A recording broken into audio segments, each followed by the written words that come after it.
Hi, everyone. This is Jen Grisanti, and I am so excited to have as my guest today Dempsey Gibson. Welcome, Dempsey. Thank you. Thank you.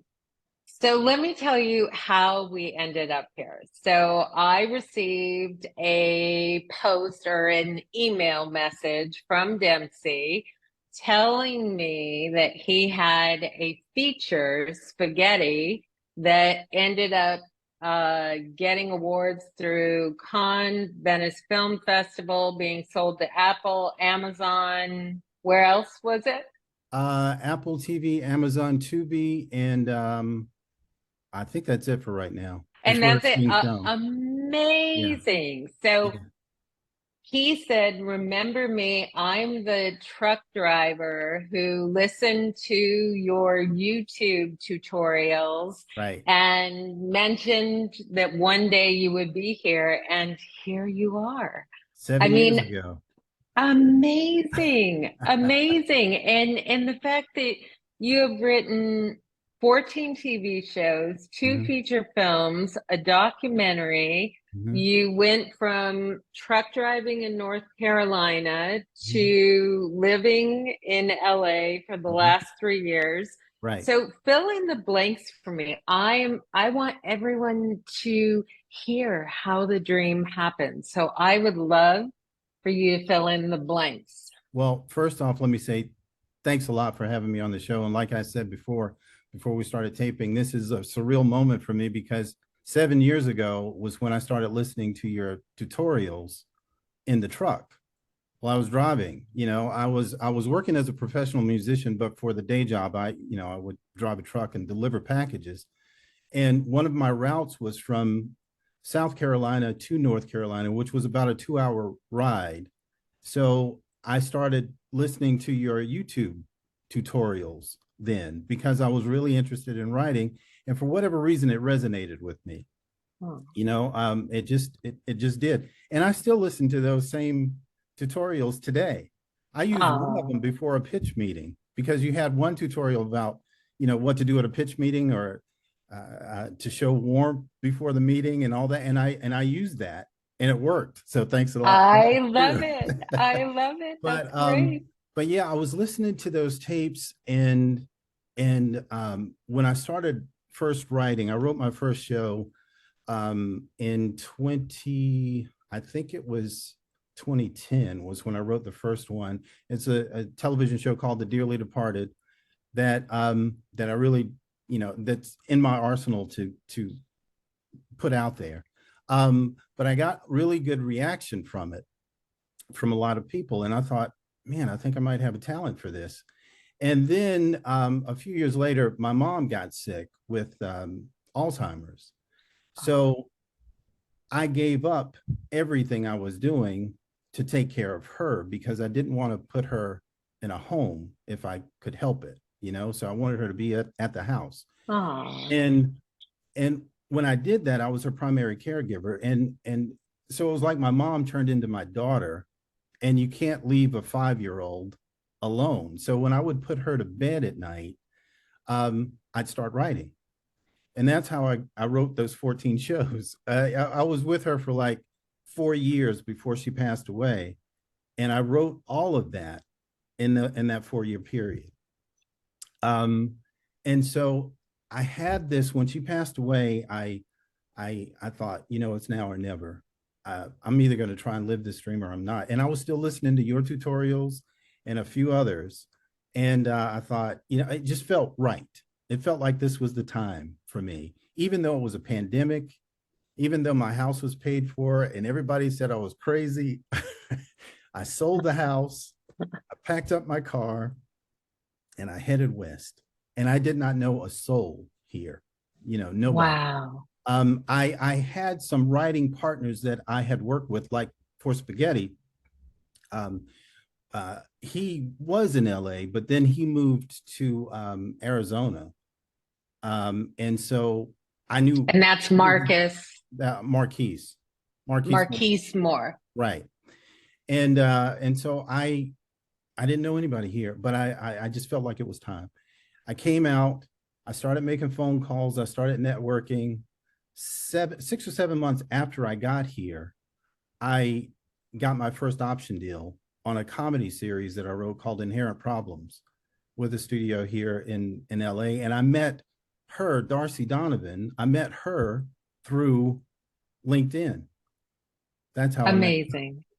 And we built a really good relationship since then. And So then did you reach out and say, I have a project I would yes, love to? Oh my gosh, that basically is that was it. so It was like, great.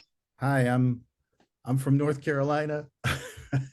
I've got this project. Would you mind reading it? And she was like, yeah, send it to me, and she did. And she wrote me back. And I thought it was going to be another one of the thousands of rejection letters I'd gotten. But she wrote back and said, I like this, come in, let's talk about it. I came in, and about a month or so later, I had my first option deal, you Oh know, my gosh, this is so and great it for has snowballed. everyone to hear. This Mhm. is such a great message. So you took an action and you Right. got an outcome, and that led to your first door opening. And everything has snowballed since then. Like the spaghetti, the project with Marquise, I co-wrote it with him, and then honestly, to tell you the honest to goodness truth, I just let it go because once I put something out there, I find that if I obsess over it, it chokes the life out of it. It doesn't happen; it just dies off. So I put things out, and I nurture them, but I don't choke them to death. And Marquise called me and said, "Hey man, I got some news. We sold the script." And I was like, "What script?" Because we had written like five together. Yes, yes. I was like, "What script are you talking about?" And he was like, we sold spaghetti." Um, and then we got that out there to Skinfly Productions. They bought it, they produced it the following year, and it was released September of this year, Oh 2023. my Yeah. gosh. And And it what was the budget for it? And I'd love for you to share like what it's about so people have a sense of that as well. Okay. I really don't know the budget. I Okay. think it was a little over $1 million. I'm not sure on that, so don't quote me on that, but I think it's a Right, little over a right. million. Um, but what the show is, or the video, the film is about, it's about a girl that wants a man to fall in love with her, but he doesn't really want to be with her. He's not feeling it that way. So she goes to a voodoo priestess under the advisement of one of her friends to get a love potion, a spell to put on him. In the vernacular of the voodoo, it's like getting a root put on you. you know, and so we wrote about that, and then how doing something like that, how messing around in black magic can have a really adverse effect. You think this is what you want, but then when you get it, it's not really what you want. So when she gives the guy the potion, and he takes it and he falls for her, it goes haywire after that. It goes crazy after that, and it is not at all what she wanted. And that's basically the premise of the movie, and it's come out pretty good. And it's horror genre wise, I mean, which is fantastic. And Yeah, there's a twist in there that you absolutely don't see coming. right. So, congratulations. So, Thank so you. Thank you. tell me about the journey with all these awards. What has it been like? Well, I get a call from the producer almost every day now saying that we've been nominated. We're in another category. We're in another film festival, and this is blowing my mind. The biggest one was when he sent me a notice and said we got into Cannes. Yeah. I'm like, you got to be kidding me, man! Because I mean, 3 years ago, 4 years ago, I was sitting in my living room in Kannapolis, North Carolina, watching reruns of the Monkeys, thinking someday, you know, and here I am, and Amazing message for all the writers out there to hear who you have a dream and you do the work and you go after it. I mean, the fact that you wrote at the level that you did when you were caring for your mom, which which I'm so sorry about your loss with that. And I think the life experience of going through that and writing when you're in that raw state Yeah. is remarkable, because I feel like that's where emotional truth lives, and Right. that's where your voice comes through. Yeah. So Yeah. congrats on that. Thank Yeah. you. Yeah. My people ask me about that. What writing style do you have, and where does all this come from? And I'm just like, it comes from life experience. I've got a lot of experience now. Taking care of her for 4 years really grew me up, because before that, I've never been married. I don't have kids. Yeah. I do what I want when I want. And all of a sudden, I had to bathe her. I had to feed her. I had to put her to bed, and I had to be there when she was asleep. It wasn't Wow. like, okay, she's asleep now, I can go see a movie. You know, it's like having a little kid. And Mm-hmm. so that took me to a whole nother level, and it deepened me as a man, and it deepened me as an artist. And I think, well, I know that had I not experienced that, I wouldn't have the voice I have now. I wouldn't have the wealth of material I have, because I wouldn't be the same person. I probably wouldn't even be here, you know. But I'll tell you a quick story though about Mickey Dolenz. When I got here, I had friended one of the people that works with Mickey. Um, I met her at a Comic Con, and so when I got to LA, I told her about an idea I had for a Monkeys movie, you know, and she liked it. She liked that a lot. And so she said, I'm going to put you in touch with Mickey. And I'm on a Zoom call with Mickey Dolenz, and I Oh don't live my in LA. God. It was All under right. a You have year. like a magic touch. This is amazing. But the funny part about that was that the first call that we had scheduled, he had to push back a week. And I was like, okay, that's fine. So he pushed it back a week. And then I looked at the calendar after the call was over. I was so excited. And I wrote it down the calendar. I talked to Mickey Dolenz on this day. And the day that I talked to Mickey Dolenz was the day that my mom passed away a year before. And that Wow. just let me know that I'm in the right Your place. mom's watching over you, Yeah, of course. I right, love that. right, Yeah, that's fantastic. right. Oh, that's amazing. So, all right. So now when you look at this and you started your own company, you guys Mhm. started your own production company, correct? And Yeah. what is the plan for that in terms of features, TV, documentary? Are you planning on doing all? Marquise and I have written about 5 scripts together, television and film stuff. And then he does stuff on his own, and I do stuff on my own. Um, and yes, part of my project plan is to put up Backwards Productions, which is my company, out there, in the forefront. I am constantly networking, talking to agents and managers and all kinds of stuff to try and generate my brand, generate my name, get it out there and work. I've gotten a lot of work on LinkedIn, using those platforms, LinkedIn, Clubhouse, things like that. I've met so many people over the last, and when I first got here, a person told me, she said it's going to be at least 5 years Yeah. before you make significant contacts. Forget about working. It's going to be at least 5 years before you make any contacts. And I was like, oh no, that's not my plan. And within 6 months, I had my first deal, and it's just snowball from there. I also did a lot of, last year, I did a lot of background work with Right. studios, so I was on the Warner Brothers lot and all that kind of stuff. And I really wanted to do that to see what it was really like on that level in a studio situation. and Right. and it worked out fantastic. I met a lot of people there too, made a lot of contacts, and so Oh, it's all see, I think the message more than anything. And so everyone knows part of what led to this interview, other than Dempsey reaching out to me, was that I put up a post on social media and hundreds of people responded to the post where I cut and paste the note that Dempsey had written me with what had transpired and happened to him, because I believe that we have to celebrate these moments and make writers aware that the dream happens every day and everybody has a story of how they get there. Well, anyway, on this post where hundreds of people responded, I had a writer respond and say, I want to know how he sold that feature, how he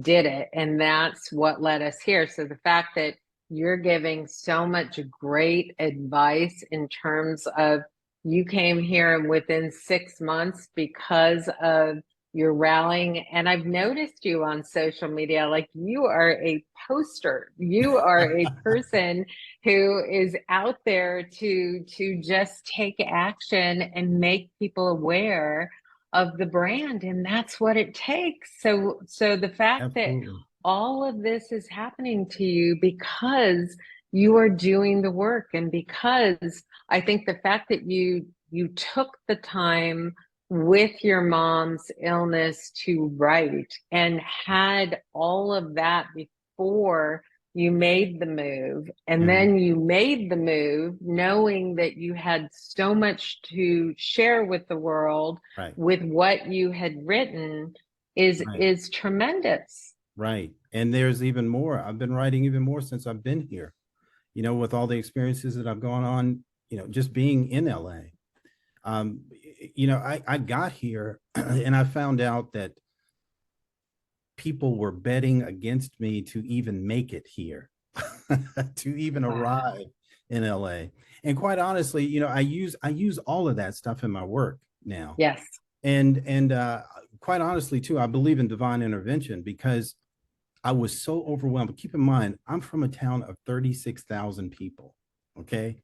I get here and there's like 38 million and I'm in traffic driving like a little old lady. I'm scared to death. And I get to the hotel and if I and this is the honest to God truth, if I'd gotten to that hotel 3 hours earlier when I had enough light, sunshine to lead me out of here, I would have turned around and left LA that day. That's how freaked out I was. But I got here and it was night. And I pulled into the hotel and I was like, okay, I'm just going to stay. And something said, stay the night. Don't even go out tomorrow if you don't want to, but stay the night. Stay the night. Next day, I kind of walked around. Next day, I drove around. And within a week, I was like, okay, this is home, you know? But to me, it's all about working the faith, working the belief that you can actually do this. Write it down. This is what I want to accomplish, such and such date. I did that before I left. In 2018, I wrote a list of 8 things I wanted to accomplish by 2020. And I have this. It's written. It's written. 7 of those things have worked out.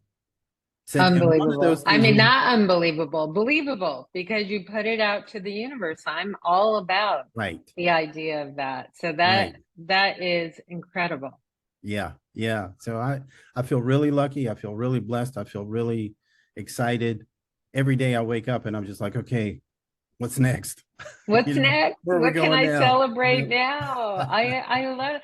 Now, okay, so you say you've written a lot more since you've moved to LA. So I love the idea of the transformation of what happened between your driving trucks in North Carolina to taking care of your mom to moving to LA. Then the 3 years in LA, was that a total culture shock? Oh, And where are you at with that right now? now I feel at home. I love it, Right, you know. right. But yes, it Yeah, was a total culture shock. I mean, yeah, Kannapolis, like I said, is 36,000 people and it's a nice place. Don't get me wrong. It's sort of like Mayberry, it's a nice place to grow up. And yes. there are a bunch of nice people there. I still have a lot of friends and family that live Oh, there, I love it. It sounds, yeah, but it's absolutely. very laid back. It's very slow in pace, and there's nothing wrong with that. I mean, Yeah, but that's what it is. And out yes. here, get bam boom, get out of my way. Let's go. Let's make it happen. Let's go. Let's go. Let's go. And that was a big difference for me. Yeah, The difference, but I love it though. you love it now. Oh, and that is fantastic. working as a background person, that helped out a lot too, because that got me over my fear of driving around town, finding these different locations, working with these, and to see these celebrities, in front of me that I had idolized since I was a kid, and now I'm working with them. I was on the set of Beverly Hills Cop 4, and I was wearing a purple mask. You still had to be masked. Everybody else had a white mask on, and I had a purple mask on. And one of the assistants said, "Hey, you purple mask, come over here." And I was like, "Okay." And when you go to these sets, sometimes you don't know what movie you're even on because they keep everything so locked up, so quiet. And he said, "All right, I want you in this scene." We were in downtown LA. This was in the summertime, and we were all dressed up like we were in Detroit in winter. So everybody's sweating to death, and acting like you're freezing. And he said, "Okay, when Eddie comes out, you walk right behind him in the door like you're going into the airport." And I was like, "Eddie who?" And he said, "Eddie Murphy. Do I need somebody else to do this?" And I looked to my left, and there was Eddie Murphy. I mean, and not just Eddie Murphy, but iconic Eddie Murphy, Axel Foley Eddie Murphy. And I thought, I grew up with my brothers watching this movie and laughing at him, and there he is. It blows my mind every day. So yeah, I love it now. I was freaked out when I first got here. That lasted about a week.